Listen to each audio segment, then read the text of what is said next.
દીવના main road પર એક રિક્ષાએ રાહદાર મહિલાને ટક્કર મારતા માથાના ભાગે ગંભીર ઈજા।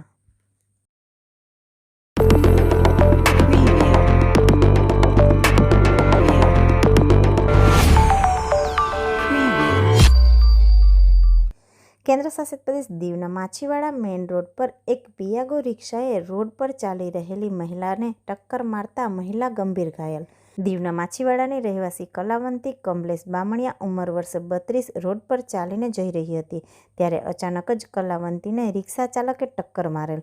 પોલીસને આ વાતની જાણ થતાં પોલીસ પણ ઘટના સ્થળે પહોંચી હતી અને પિયાગો રિક્ષા GJ16Z6008 ચાલકનું નામ બાલાભાઈ નરસિંહભાઈ મકવાણા ઉંમર વર્ષ 30 રહેવાસી જૂનાગઢ ગુજરાતને વધુ કાર્યવાહી માટે પોલીસ સ્ટેશન લઈ જવામાં આવ્યા હતા અને કલાવંતીને દીવ સરકારી હોસ્પિટલ ખાતે ખસેડવામાં આવ્યા। તેને માથાના ભાગે ગંભીર ઈજા પહોંચતા પ્રાથમિક સારવાર બાદ વધુ સારવાર માટે રિફર કરેલ।